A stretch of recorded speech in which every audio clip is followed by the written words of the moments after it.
All right, let's talk about something that's become a huge part of modern childbirth, labor induction.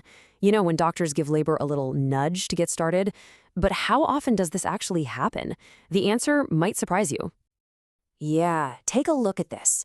About 1 in 10 labors are intentionally started with medical help. I mean, that's a pretty big number, right? It really shows you just how important this procedure has become. So, what are we really talking about here?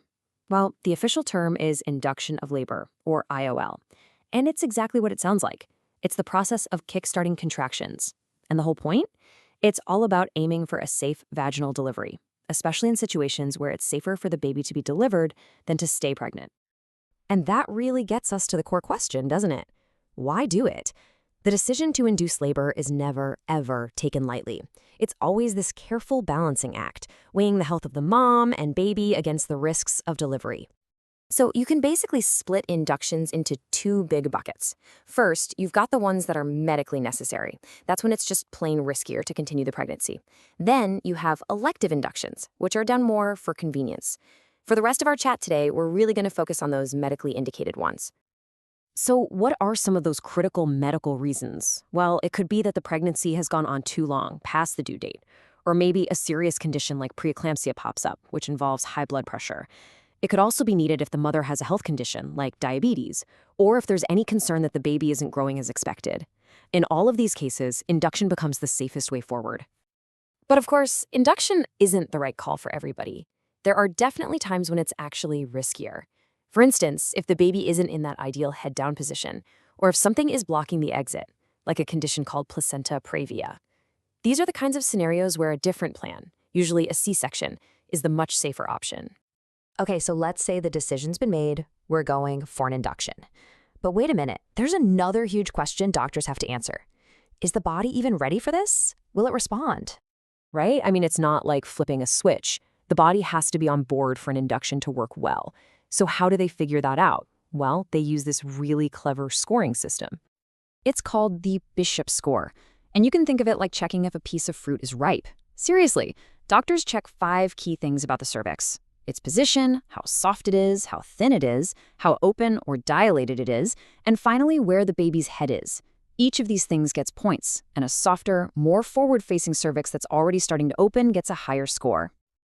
And after all that checking and scoring, it all comes down to this magic number, 6. If the total Bishop score is 6 or higher, it's considered favorable. That's the green light. It means the cervix is ripe and ready, and the induction is way more likely to be successful. And if the score is lower, well, that just means a little prep work is needed to get things ready first. Okay, so the green light is on. The body's ready. What happens next? Let's get into the toolkit, the actual methods and medications used to get labor going. The first set of tools are medical, and they're all about hormones. First up are prostaglandins. These can be gels or tablets, and their main job is to ripen the cervix, that softening and opening we just talked about. Once the cervix is good to go, oxytocin is brought in. That's usually given through an IV, and it's the hormone that really gets those strong, regular contractions started.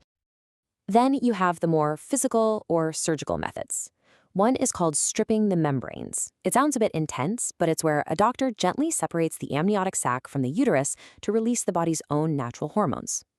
And then there's ARM, or artificial rupture of the membranes. You probably know this one as having your water broken. And here you can see the tool they actually use for that. It looks a little intimidating, but it's just a small, sterile plastic hook called an amni hook. It's used to make a tiny tear in the amniotic sac. It's a super common procedure that can really help kickstart or speed up labor. So, how do doctors put all this together? This flowchart is basically their game plan. It shows exactly how they use that Bishop score to decide the best path to take, whether they should start with medicine, go for a physical method, or maybe use a mix of both to make sure the induction is as safe and effective as possible. Okay, labor has started. Now, everything, and I mean everything, shifts to safety. Keeping a close, constant watch on both mother and baby is absolutely crucial from this point on. And this is the main tool they use to do it. It's called a partograph. I know, it looks complicated, but just think of it as the mission control dashboard for the entire delivery. It graphically maps out the whole story of labor, minute by minute. And what's so powerful about it is that it tracks everything in one spot. the baby's heart rate, the mom's vital signs, how the contractions are going, and how much the cervix is dilating. This gives the entire care team the full picture at a single glance, so they can catch any potential problems early on and make sure everyone stays safe. So, there you have it. From the reasons why to the tools they use, labor induction is a pretty incredible process. It's a powerful tool that's all about ensuring the safest possible birth. And understanding the basics really is key. Which brings us to a final thought. If you were in this situation, what questions would you ask your doctor to be a true partner in your own care? Thanks for tuning in.